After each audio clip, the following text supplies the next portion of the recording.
less short. Hi, everybody. My name is Will. I'm the lead scientist at Planetary. This is my fourth convening. I'm very glad I didn't have to go anywhere for this one.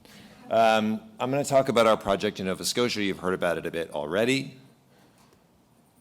But first, I want to say welcome. Welcome to Halifax. Welcome to Mi'kma'ki. You're in my hometown, home to the Mooseheads, the Tides, and to Planetary. We are dosing alkalinity right now in downtown Halifax, in the harbor. We're dosing minerals, so one of the pathways you heard about this morning. You can see where we are sitting on that map, just down the street from where this alkalinity addition is happening. Some of those red bubbles are showing where some of the sensor platforms are. I'll warn you now, I'm not really going to show any data because we're going to get into a workshop on that tomorrow, and I have 9 minutes left. But one thing I really want to point out here is what I call the zone of influence, and it's kind of similar to what Mallory said. So inside that red circle I drew is kind of where we are measuring carbonate parameters effectively. So we're measuring the OAE, as Katja had mentioned. We can measure that signal. We can also measure that signal is as we expect it to be within error margins. So we are showing that this dissolution is happening and that we're not losing great volumes of our alkalinity. But more importantly, we're seeing that outside that circle, we don't see impact in any real way. And when we looked at those perturbations for the last hour or so, sort of this 500 micromole stuff that you heard, the amount of water that sees that level of alkalinity perturbation is like my wingspan, right? So it's a very, very small alkalinity perturbation, and it comes back to what Leonard was talking about in terms of plausible perturbations versus kind of things that we test. Okay, here's another view of the site. It's pretty small, and if you want to know why I crossed out the word MCDR and wrote land-based coastal OAE, come talk to me later. But this is kind of it. You're pulling in water from a power plant and it discharges. This is existing infrastructure and the minerals go in there. I drew a square around that site because it's very, very small. And this is one of the most significant CDR projects in the world. So very little impact, spatially major impact in CDR.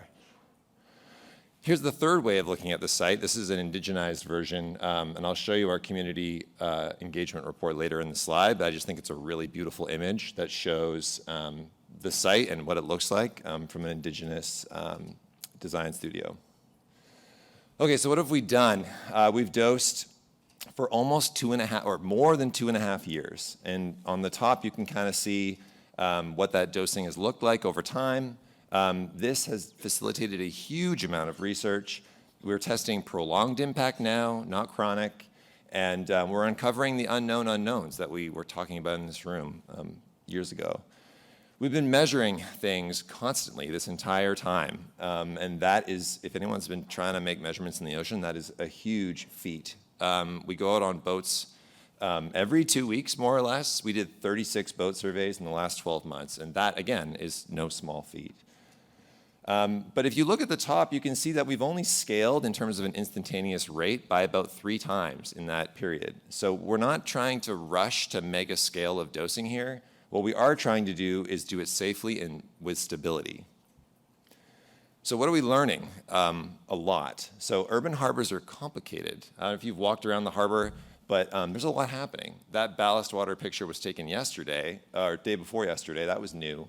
But there's infilling and dredging and raw sewage going into the water. So we actually have stopped our operation multiple times because the data that we collect and assess doesn't make sense in the moment. And even though we can link these things to these external activities, we have to be really careful, and it makes things very challenging and creates a lot of strain on the people. And then there's intense variability. I mean, compared to what you saw it in Katja's talk there, the signals are really extreme in terms of the background variability in the system. Crediting is not easy.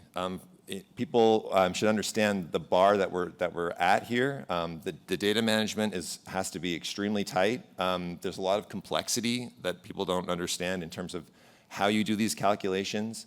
The routes that we choose to take all have to be justified, and the verification bodies who are in this room today, they go through with a fine-tooth comb, to say the least. So all that to say, my team of 6, and I would like those people to put their hands up in this moment because I told them I'd embarrass them today. I think at least 3 of you should be in here. Yeah, higher would be better, but anyway, they work tirelessly, and this is kind of what it looks like. So we feel like environmental safety, we have the entire OAE on our shoulders here if we make a mistake. So that ends up being the biggest cause of reaction and stress and work. Then on top of that, we have to deliver the credits that we say we generate because it keeps the business alive, and keeping the business alive keeps the project alive. And then on top of that, we try to advance the MRV, advance the broader field. And I think we're doing that, but it has to come after those other 2 things. So we need other people to jump in on that third bullet. And people are, for the record. Okay, so what else are we learning? Operations are hard to start. If anyone saw me in 2023, it was not nice to try and get started. But keeping it going is even harder, and we have to keep it going because ecological safety is not something you test in days. Regulations and governance doesn't catch up in months. It takes a lot longer than that. Operational hazards arise over time. And economically, this is the only way this is going to work. So what does it look like? Well, there's real-time data from the ocean sensors that are driving the operation. So we have this amazing-looking dashboard that has all these different measurements. Don't try and read it.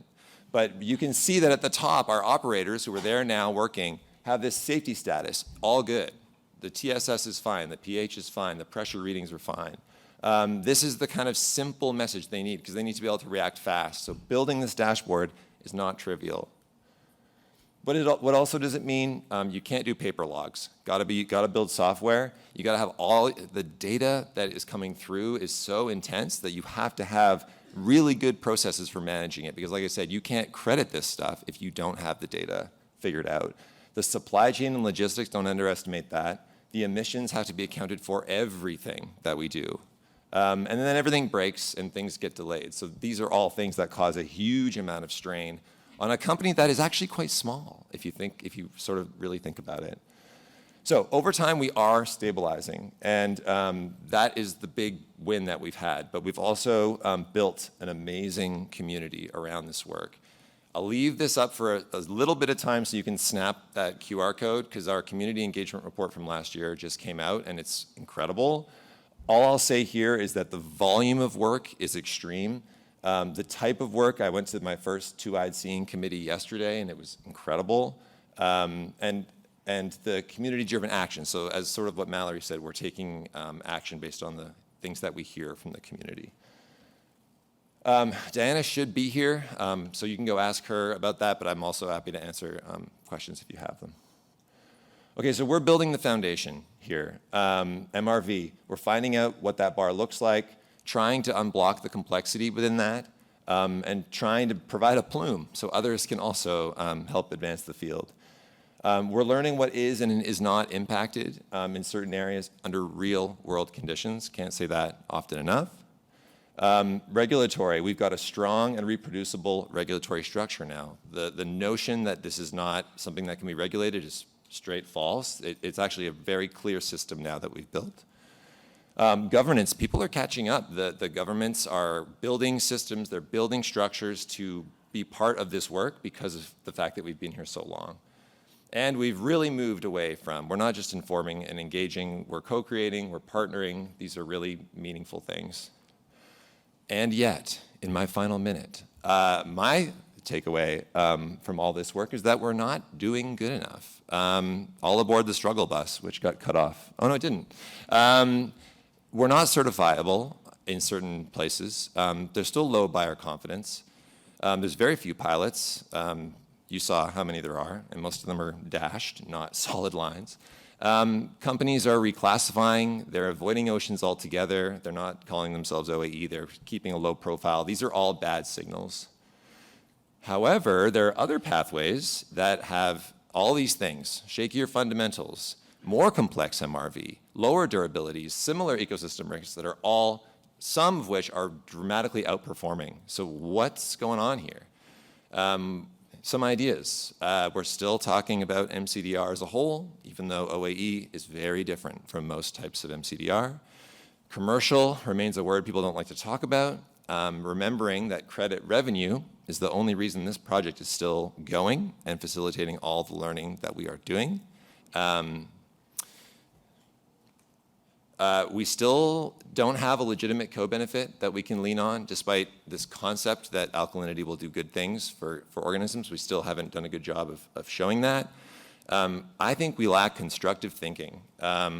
Unity on how to proceed. Practitioners feel an overwhelming sense of scrutiny rather than support. I think that's just my take. Perfect remains the enemy of the good. So working in the ocean is hard. I think most people here can agree on that. And if this field needs to work together to unblock that, and it needs to happen soon, because I do think we've made great progress, but I think we just need to do better. So I want to thank a lot of people, and it's not close to being complete on this list. I should have taken Katja's approach and written them all on the first slide, so I'm sorry about that. But it really has taken a village to get to where we are, so I want to end on a high note to say thank you to all the people that have allowed this dosing to continue, and we move forward. Thanks.